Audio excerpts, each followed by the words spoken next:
Amigo y amiga que me escuchas, te damos la bienvenida nuevamente a Púlpito Reformado, la voz de la Reforma Protestante en Puerto Rico, la voz oficial de la Iglesia Presbiteriana Reformada en San Juan.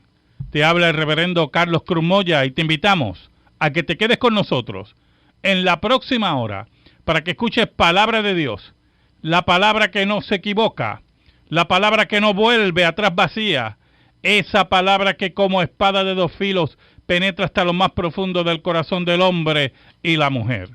En esta hermosa noche en San Juan de Puerto Rico vamos a tener el tema Profetismo y redacción del canon en Israel.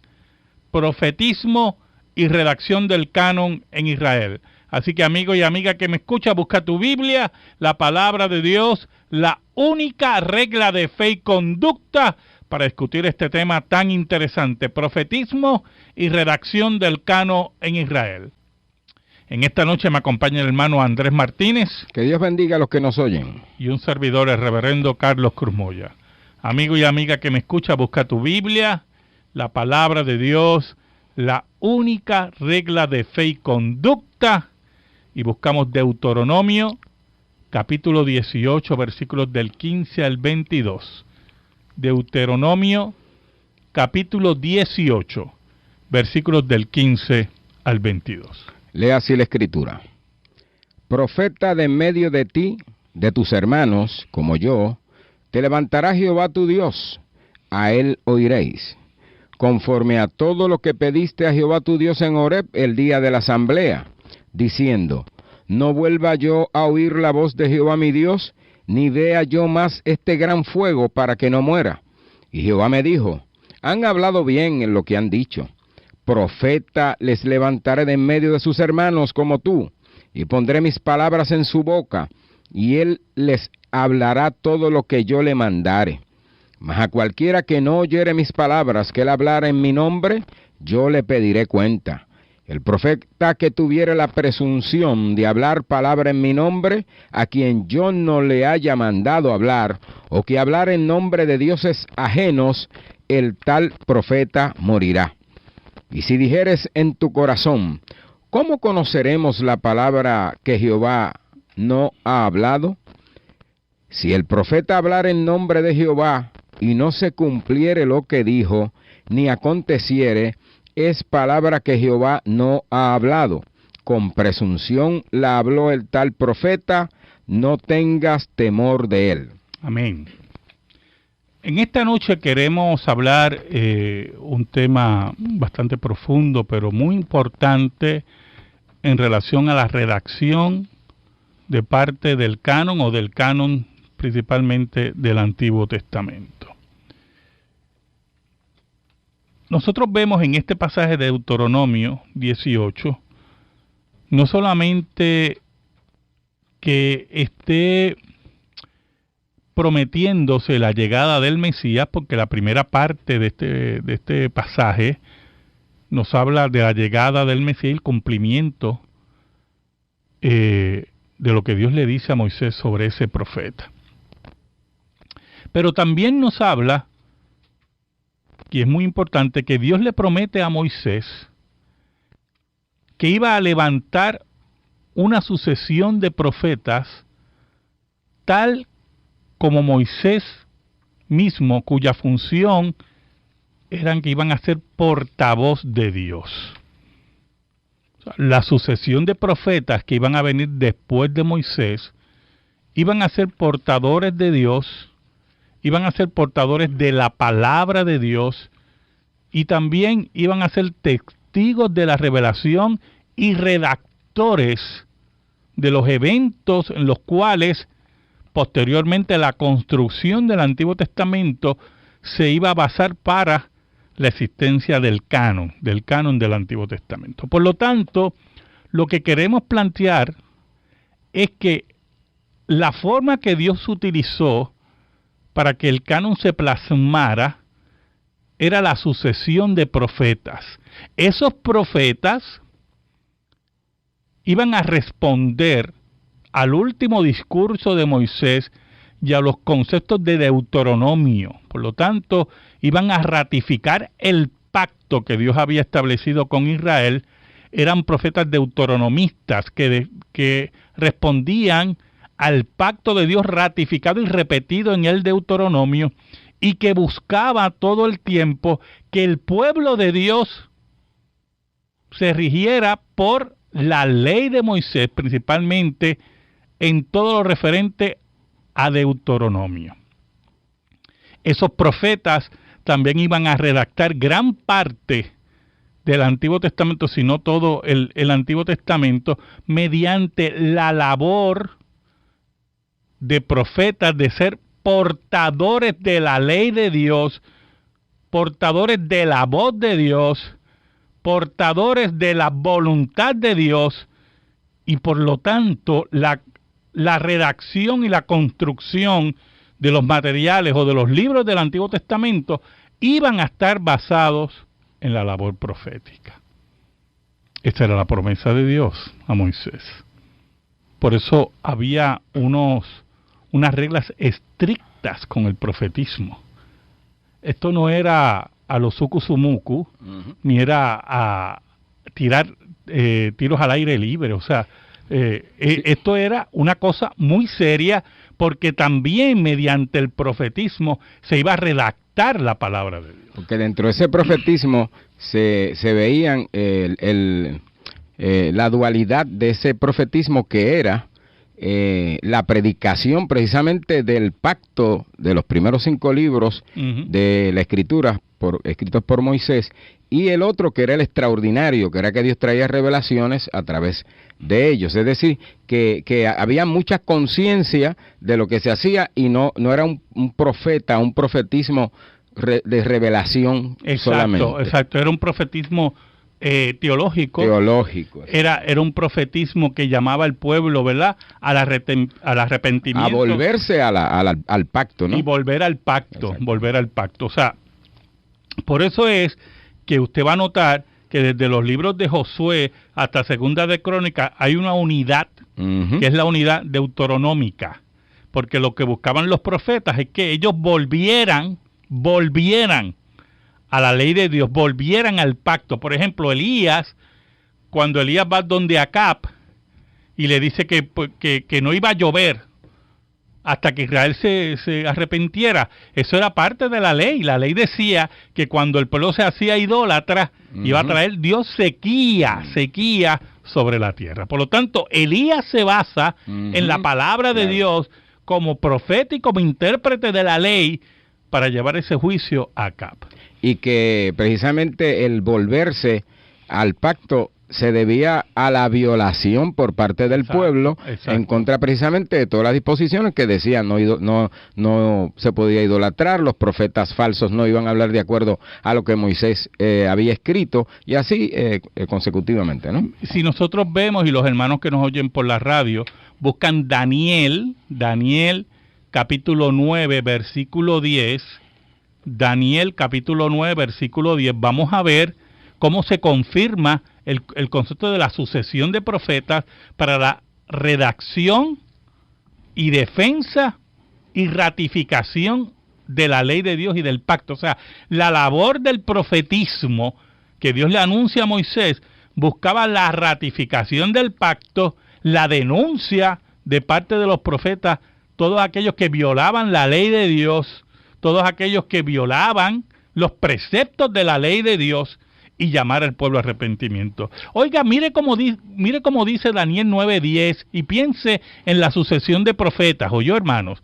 Daniel 9:10. Dice así: y no obedecimos a la voz de Jehová nuestro Dios para andar en sus leyes que él puso delante de nosotros por medio de sus siervos los profetas. Mire qué tremendo, dice Daniel, la ley que Dios ha puesto, ¿qué?, delante de nosotros por medio de sus siervos los profetas. Un autor nos dice que la conclusión es ineludible. Hay una sucesión de profetas deliberadamente añadiendo a las escrituras de Moisés lo que habían recibido por revelación.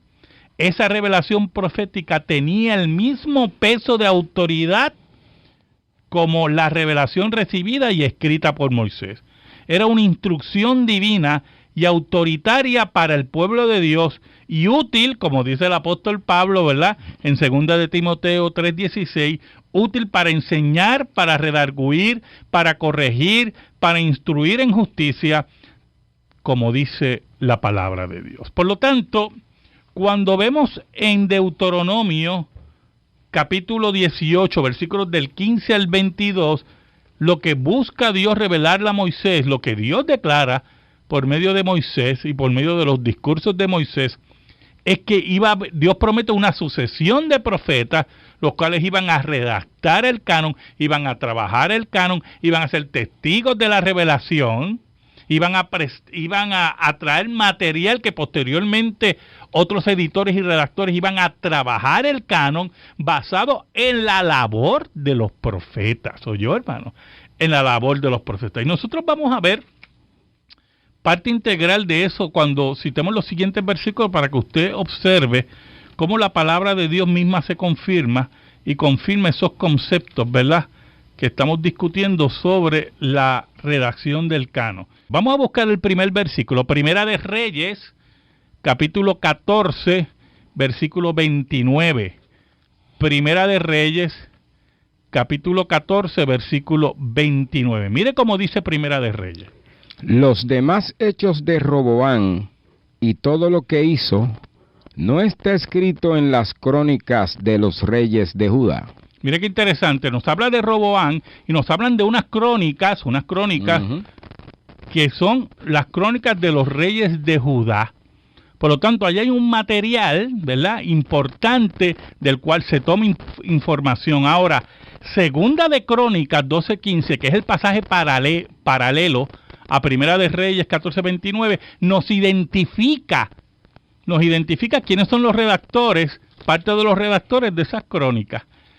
Segunda de Crónicas, capítulo 12, versículo 15. Dice así. Dice así la palabra de Dios. Las cosas de Roboam, primeras y postreras, no están escritas en los libros del profeta Semaías. Ok, empezamos por el primer profeta, Semaías. Sigue. Y del vidente Ido. El vidente Ido. En el registro de las familias. Y entre Roboam y Jeroboam hubo guerra constante. Mire qué cosa. Se mencionan a dos profetas, Ido y Semaías. Son profetas enviados por Dios, cumpliendo la promesa de Deuteronomio, que vienen a redactar información de los reyes de Judá, en este caso, y esa información se utiliza, el material de los profetas, se utiliza para redactar el canon del Antiguo Testamento. Esa era la labor del profetismo. Por eso los falsos profetas que venían ¿a qué? A inmiscuirse en el pacto, los falsos profetas que venían a adulterar el pacto, la sentencia de Dios era que murieran, porque querían tomar el nombre de Dios en vano. Y como dice Deuteronomio 18, cosas que ellos se imaginaban, que hablaban de su propia cuenta. Presunciones que van contra el concepto del profetismo y la redacción del canon en Israel. Tenemos otro pasaje ahí, Andrés, en Reyes. ¿Cuál sería? Tienes a Segunda de Reyes. Segunda de Reyes, capítulo 15. Oiga ese pasaje, Segunda de Reyes, capítulo 15, versículo 6. Segunda de Reyes, capítulo 15, versículo 6. Los demás hechos de Azarías y todo lo que hizo, ¿no está escrito en el libro de las crónicas de los reyes de Judá? Ok, Segunda de Reyes nos habla de otro rey de Judá, pero no identifica quién escribió esas crónicas, de dónde salió la fuente, sino menciona solamente el reino. Ahora, Segunda de Crónicas 32:32, si no me equivoco, 26:22 nos da de dónde, cuál es la fuente de esa información. Los demás hechos de Usías, primeros y postreros, fueron escritos por el profeta Isaías, hijo de Amós. Ok, el profeta Isaías, hijo de Amós. Entonces identifica a Isaías, que todos conocemos a Isaías, ¿verdad?, como el profeta que redactó esa información, cumpliendo la promesa de Dios sobre el profetismo, que lo que hacía era redactar, afirmar el pacto de Dios. Redactar y afirmar el pacto de Dios, cuidar el pacto de Dios, llamar al pueblo al arrepentimiento. Entonces, había un conjunto de sucesión de profetas que lo que buscaban era cumplir la voluntad de Dios, redactar los hechos de Dios, predicar los hechos de Dios, llamar a la amonestación, cumpliendo la promesa que Dios le había hecho a Moisés. ¿Tú tienes algún dato? En ese sentido, hermano, el profetismo tenía una altura sorprendente. O sea, no estamos hablando de profetas de poca monta según el paganismo.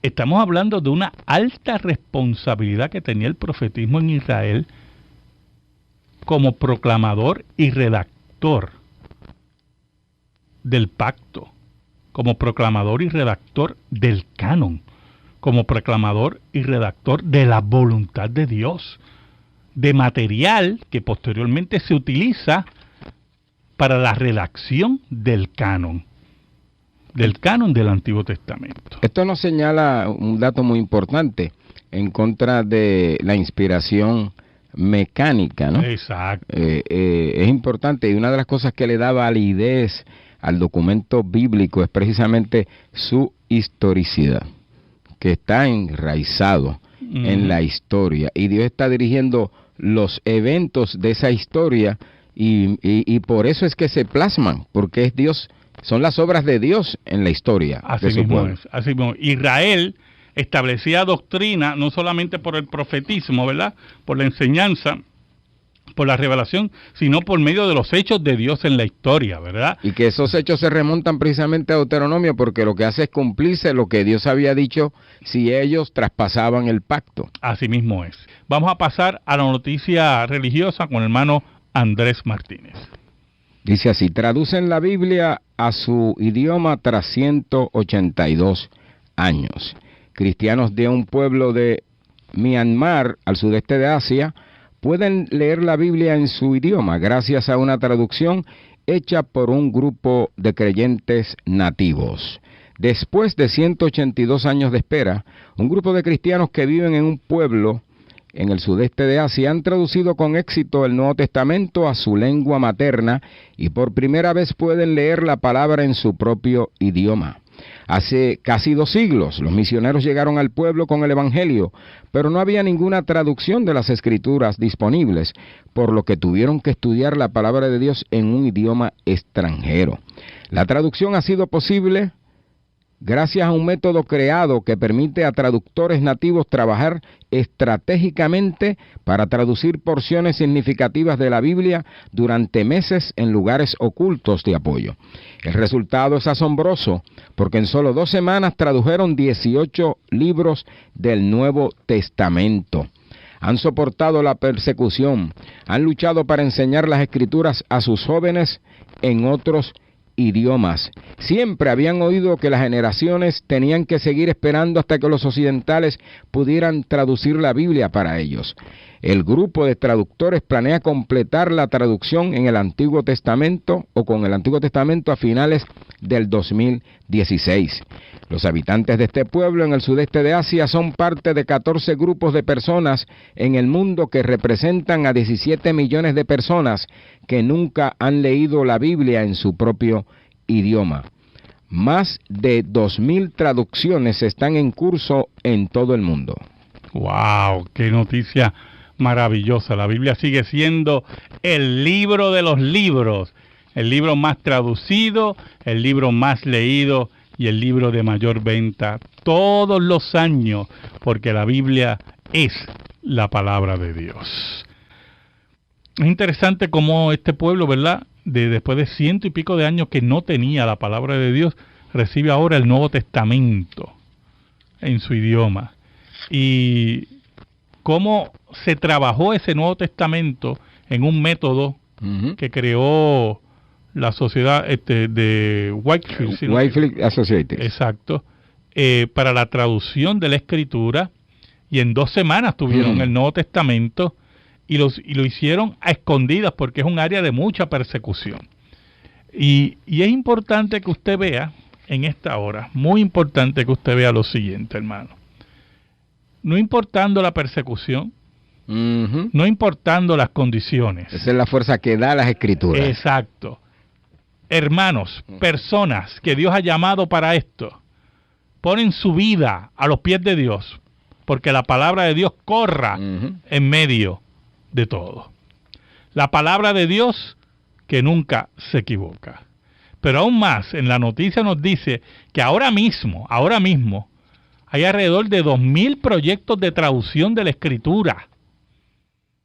La palabra de Dios alrededor del mundo, para que llegue a los lugares más recónditos del planeta Tierra, para que la palabra de Dios, esa palabra que como espada de dos filos, llegue a todo lugar, buscando a las almas de salvación, buscando al pueblo de Dios, para que conozcan que solamente en Cristo Jesús hay vida eterna y salvación. Muy interesante la pregunta del hermano Arnaldo de Carolina, basada en Números, capítulo 16, versículo 30, si no me equivoco. Cuando Moisés reprendió a Coré y sus séquitos, es cierto que ellos bajaron vivos al infierno cuando la tierra se abrió. Mire qué interesante, hermano. La palabra que utiliza la Biblia ahí es Seol, ¿verdad? Y ha habido, ¿verdad?, discusión porque Seol es una palabra que hay que verla dentro del contexto. Algunas veces significa la tumba, pero otras veces significa el lugar de los muertos. El lugar de castigo de los muertos. De tormento. Exacto. Por eso la Biblia dice, ¿verdad? La Biblia dice que, por ejemplo, corrige a tu hijo para que libre su alma del Seol. Pero ¿cómo es posible? Si el Seol solamente es la tumba, no importa cuánto usted corrija a su hijo, va a terminar en la tumba. Entonces Seol ahí tiene otro significado, ¿verdad? Y por lo tanto, siempre ha habido una discusión si fue que la imagen que presenta la Biblia es que ellos llegaron al infierno directamente vivo, al lugar de condenación, o que ese lugar se convirtió en su tumba, ¿verdad? Nosotros creemos, y cuando digo nosotros me refiero básicamente a un servidor, como otros estudiantes de la Escritura y otros teólogos, creemos que se refiere al lugar de castigo. Por eso es que la Biblia dice, bajaron vivos al Seol. O sea, creemos que eso tiene un significado, que fueron llevados al infierno. O sea, no tuvieron que pasar por el proceso de la muerte, ¿verdad?, para llegar al lugar de tormento. Y bajaron vivos al Seol. Ahora, hay otros, sin negar que el Seol, la palabra Seol, se puede interpretar también como el lugar de los muertos, el lugar del castigo, que creen que más bien ese lugar se convirtió en la tumba de Coré y su séquito. Así que yo lo dejo a que usted elija, ¿verdad? Siempre teniendo en cuenta que la palabra Seol hay que verla según el contexto en que se lee. Muy importante. Seguimos con nuestro tema, profetismo y relación del canon en Israel. Queremos ver otro versículo muy importante en Primera de Crónicas, un pasaje interesante porque habla de David. Creo que es 29. Mire, eso es correcto. Primera de Crónicas 29. Oiga ese pasaje, hermano. Y los hechos del rey David, primeros y postreros, están escritos en el libro de las crónicas de Samuel Vidente, en las crónicas del profeta Natán y en las crónicas de Gad Vidente. Mire qué interesante. Ahí se mencionan 3 profetas que hablan de David. Primero Samuel, el último juez de Israel. Y el juez que ungió al primer rey de Israel, que fue Saúl.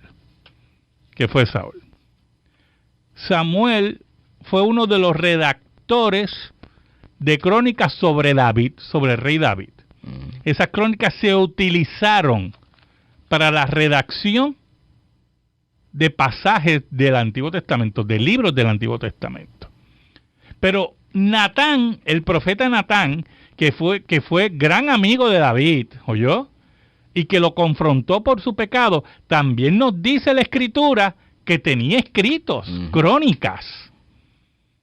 Y nos habla aquí de las crónicas de Natán, que también escribió sobre David, como parte integral de ese profetismo, de esa sucesión de profetas que venían a redactar el canon, que venían a dar fuentes para el canon, que venían a llevar al pueblo a cumplir las grandes doctrinas de Deuteronomio y como parte integral de la promesa de Dios. ¿Y el tercer profeta cuál era? Vidente. Gad Vidente. Gad Vidente. Otro más, otro que escribe sobre David y de los cuales se toma material para redactar la Escritura, el canon de la Escritura. Ahora, ¿dónde se guardaban esos materiales, verdad? Hay otros pasajes que vamos a ver antes de terminar el programa, pero ¿dónde se guardaban esos materiales? Pues mire, esos materiales, muchos de ellos se guardaban en la corte, en la corte. Por eso es que usted ve que cuando se habla del templo de Salomón y se habla de las medidas del templo y se habla de los materiales, mire, todo eso son ¿qué? Información arquitectónica, información de ingeniería, información de compra, información de todos los materiales que se utilizaron, todo eso está en la corte. Y cuando se redacta en la Escritura como parte de la revelación, de ahí se toma ese material, del material que está protegido en la corte. También en las escuelas de los profetas se guardaban material y libros de los profetas. Y se cuidaba y se copiaba ese material que posteriormente redactores como Samuel y otros redactores anónimos que no conocemos, ¿verdad?, fueron inspirados por el Espíritu Santo para utilizar ese material y construir y redactar lo que nosotros conocemos como el Antiguo Testamento. ¿Te iba a decir algo? Había comunicación, uno de los versos que vamos a estudiar, a leer posteriormente, que había comunicación entre esos profetas en los dos reinos, exacto, reino del norte y reino del sur. ¿Tienes el pasaje ahí? Sí, Segunda de Crónicas 16:11. Vamos a oír ese pasaje, hermano, para que veamos que también había comunicación entre los profetas del norte y los profetas del sur. Y era muy importante porque aunque eran reinos que después de la división muchas veces fueron reinos enemigos, pero los profetas se relacionaban y se entrelazaban y se intercambiaban materiales proféticos, los cuales eran protegidos para la redacción de la Escritura del Antiguo Testamento. Lee ese pasaje. Dice, mas he aquí los hechos de Asa, primeros y postreros, están escritos en el libro de los reyes de Judá y de Israel. Exacto. ¿Y qué nos quiere decir eso? Que había comunicación entre los profetas de Judá y de Israel para tener ese material. Recuerden que Eliseo era el acompañante de Elías, y Eliseo también tuvo acompañante. Jeremías tuvo a Baruch, ¿verdad?, que eran ayudantes y ayudaban a redactar sus materiales que posteriormente se utilizaron para redactar los libros históricos y para venir a existencia los libros de los profetas mayores. Eliseo y Elías tenía una escuela de profetas. Escuelas de profetas. O sea, todo eso, hermano, era parte del gran profetismo de Israel prometido por Dios para que la voluntad de Dios fuera redactada y fuera protegida. Esto nos habla, que fue uno de los temas que dejé en la pasada intervención, esto nos habla de la gran importancia del profetismo. ¿Y qué los regía? ¿Qué lo gobernaba? Exacto. No era un profetismo a lo loco. Exacto, era un profetismo. Tenía una base. Que respondía a la ley. A la ley. Y respondía a la tradición deuteronómica. Esa tradición que era parte integral del llamado de Dios para cumplir el pacto. Esa tradición que era la ley perdida en el templo, que fue encontrada. La labor de los profetas era llamar al pueblo a ese arrepentimiento, era redactar la palabra de Dios, era hacer las fuentes y la protección del pacto de Dios y la fuente de la redacción de la Escritura. Y hay un principio que rige todavía hoy en la predicación, como los profetas del Antiguo Testamento, tenían como base las escrituras anteriores a los que ellos escribieron. Exacto. Y esa era la base de ellos. Desde ahí es que ellos partían para predicar. Nosotros hoy hacemos lo mismo, predicando desde el texto de las escrituras, no de nuestras invenciones, exacto, sino de lo que está escrito. Cuando se predica por invención y presunción, se peca como falso profeta. Exactamente. Y por eso el profetismo de hoy que algunos reclaman en muchas iglesias es falso. Totalmente falso. Porque desde el Antiguo Testamento el profetismo, incluyendo el Nuevo Testamento, tenía una responsabilidad, que era dar la base para la redacción de la Escritura y ser fiel a lo que Dios había dicho. En el Nuevo Testamento era ser fiel al nuevo pacto y a la persona de Cristo y a los testigos que Cristo había dejado, que eran los apóstoles. Cuando hablamos de apostolado hoy, de profetismo hoy, estamos violentando la promesa de Dios hecha a Moisés, que tiene su mayor cumplimiento en la persona de Cristo y sus testigos. Ahí es que llega ¿qué? El crisol de lo que Dios había establecido en Deuteronomio. Era el volver al nuevo pacto, es volver a las raíces de lo que Dios había establecido desde Deuteronomio. En ese sentido, todo profetismo en el día de hoy tiene que responder a la Escritura y tiene que ser un profetismo, tiene que ser un don profético ordinario. ¿Y qué queremos decir con don profético ordinario? Que lo que hace es predicar e interpretar la Escritura.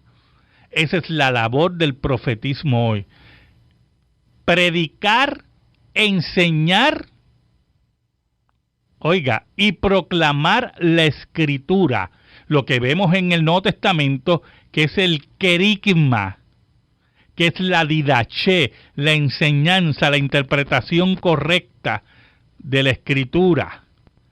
Todo profetismo que se sale de ese carril, tratando de traernos una nueva revelación o añadir a la Escritura de un canon cerrado, violenta el concepto de profetismo, porque el profetismo tenía unas limitaciones dentro del sistema, dentro del periodo de revelación. El periodo de revelación, el primer periodo cierra con Malaquías.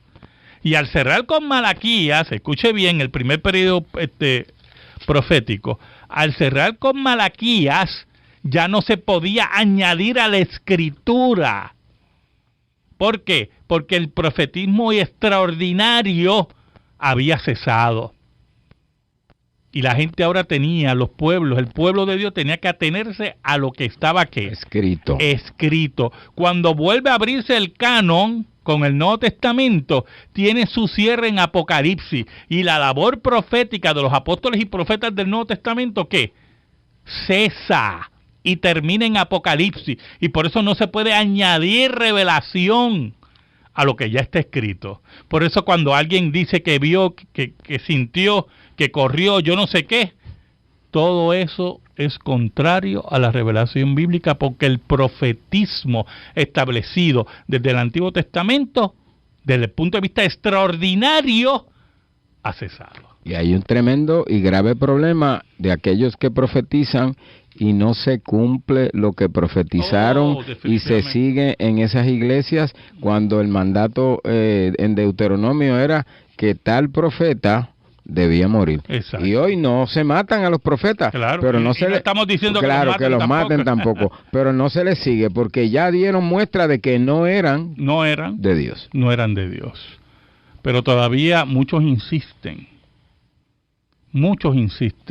en seguir a falsos profetas, a falsos apóstoles, a falsa enseñanza, violentando el profetismo que Dios había anunciado con Moisés, violentando el profetismo y el testimonio, la martiria, el testimonio establecido por Cristo, tratando de hacernos tragar nuevos profetas y nuevos apóstoles, los cuales traen revelaciones nuevas, las cuales todo, cuando usted dice, así dice el Señor, usted está diciendo que Dios es el que está hablando. ¿Oyó? Y lamentablemente usted está violentando el concepto del profetismo que tuvo que un periodo de tiempo en Israel hasta Malaquías y un periodo de tiempo entre los apóstoles y profetas del Nuevo Testamento hasta Apocalipsis. Eso es lo que nos enseña la Escritura. Eso es lo que nosotros tenemos que aprender de la Escritura. Ese es el respeto que tenemos que tenerle a la voz de Dios, la voz del Espíritu en la Escritura, porque la Escritura es la voz del Espíritu, la espada del Espíritu. Por lo tanto, la Escritura se atiene a su propia palabra, no la violenta, porque el Espíritu no tiene doble ánimo. El Espíritu de Dios no tiene doble palabra, tiene una sola palabra y está en la Escritura. ¿Tú ibas a citar algo? Sí, iba a citar que corren el peligro estos que siguen a estos falsos profetas de que por cuanto no recibieron el amor de la verdad para ser salvos, Dios les envía un espíritu de iniquidad, de engaño para que crean la mentira. Y se pierda. Así que, hermano, el profetismo en relación del canon en Israel jugó el papel importante del cumplimiento de la profecía que Dios le había dado a Moisés y de el establecimiento de la línea deuteronómica para que el pacto de Dios, el pacto del Dios verdadero, fuera ratificado y obedecido por Israel. Israel, ¿qué hizo con esos profetas? Los mataron. Los mataron, los perseguían, no querían seguir el pacto. Y cuando llegó el más grande profeta, cuando llegó el Verbo de Dios encarnado, también lo mataron. Pero Jesús venció la muerte. Y ahora mismo, nuestro profeta, nuestro Salvador, nuestro Rey y nuestro Dios, Jesucristo, está vivo para siempre y vuelve al planeta Tierra a juzgar a vivos y a muertos. Escríbenos. Púlpito Reformado, P.O. Box 363864, San Juan, Puerto Rico 00936. Púlpito Reformado, P.O. Box 363864, San Juan, Puerto Rico 00936. Si te interesa que este programa de radio se mantenga en el aire, puedes enviar tu ofrenda a nombre de la Iglesia Presbiteriana Reformada a la misma dirección. Púlpito Reformado, P.O. Box 363864, San Juan, Puerto Rico 00936. Amigo y amiga que me escucha, muchísimas gracias. El próximo sábado por WBMJ San Juan 1190, WCGB Juana Díaz 1060, WIBB Vieques La Isla Nena 1370. Escucharás Púlpito Reformado, la voz de la Reforma Protestante en Puerto Rico.